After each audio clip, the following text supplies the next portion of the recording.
कारण महाविकास आघाडी आणि वंचित मध्ये आता आणखीनच दुरावा वाढत चालल्याचं पाहायला मिळत आहे। कारण संजय राऊतांवर आंबेडकरांनी खोटारडेपणाचा आरोप केलेला आहे। ठाकरेंना वगळून वंचितची काँग्रेससोबत आता जागा वाटपासंदर्भात चर्चा देखील सुरू झाली आहे। महाविकास आघाडी आणि वंचित मधील दुरावा आणखीनच वाढत चाललेला आहे। कारण जागा वाटपाच्या संदर्भात संजय राऊत खोटं बोलत असल्याचा आरोप प्रकाश आंबेडकरांनी केला आहे। तर संजय राऊत मात्र 4 जागा वंचितला देऊ केल्याच्या दाव्यावरती ठाम आहेत।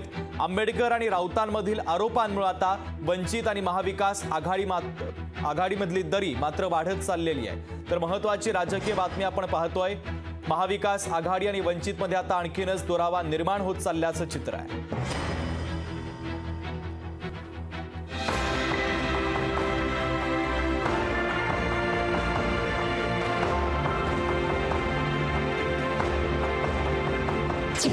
मविया वंचित मध्ये आणखीन दुरावा।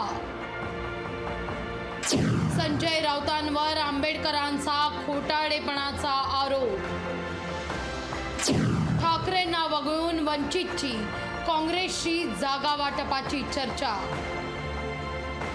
मविया आणि वंचितची मनं जुळण्याऐवजी त्यांच्यातले मतभेद आणखीन वाढतच चालले। महाविकास आघाडीनं कोणत्याही जागा वाटपाचा फॉर्म्युला दिला नसल्याचा दावा प्रकाश आंबेडकरांनी केलाय।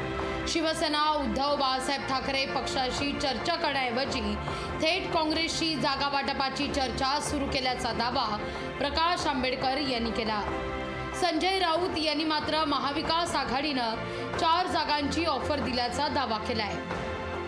आम्ही त्यांना महाविकास आघाडीकडून 4 उत्तम जागांचा प्रस्ताव दिलेला आहे। 4 जागा आणि त्या जागा ज्या प्रकाश आंबेडकर यांनी आमच्याकडे मागणी केली होती त्या 4 जागा आहेत। प्रकाश आंबेडकरांनी संजय राऊतांचा दावा फेटाळून लावलाय।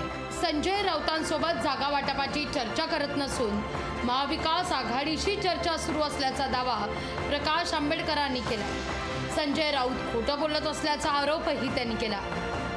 संजय राऊत मीडियाशी असताना खोटं ब्रीफिंग करतात की वंचितने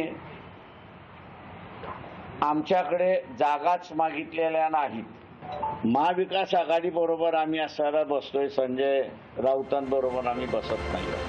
प्रकाश आंबेडकरांचे आरोप संजय राऊतांनी फेटाळून लावले आहेत। संजय राऊत कधीच खोटं बोलणार नाहीत असं त्यांनी ठासून सांगितलंय। आमचे विचार वेगळे नाही आहेत, कोणी खोटं बोलत प्रकाश आंबेडकर खोटं बोलतात असं मी कधीच म्हणणार नाही। ते त्यांच्या पक्षाची भूमिका मांडतात। त्यांचं शिष्टमंडळ जे आहे ते गेले वर्षभर माझ्याशी चर्चा करतायत। विचार आम्ही नावं सांगतो, ते स्वतः आमच्यावर बसतायत। मागच्या बैठकीला उद्धव ठाकरे, मी, बाळासाहेब थोरात, माननीय शरद पवार अशा मी एकत्रच बसलो होतो। मी काय खोटं बोलत नाही। 2 पक्ष जेव्हा आघाडी किंवा युतीची बोलणी करण्याकरता बसतात तेव्हा विश्वासाच्या पायावर आघाडीची चर्चा होते। वंचित मवियात तर खरेपणा खोटेपणाचे आरोप होऊ लागले। हे आरोप पाहता आता वंचित मविया आघाडी होणार का या संदर्भात साशंकता व्यक्त केली जाते। नाशिकहून महेश महालेसह सूरज दहाट, लोकशाही मराठी, अमरावती।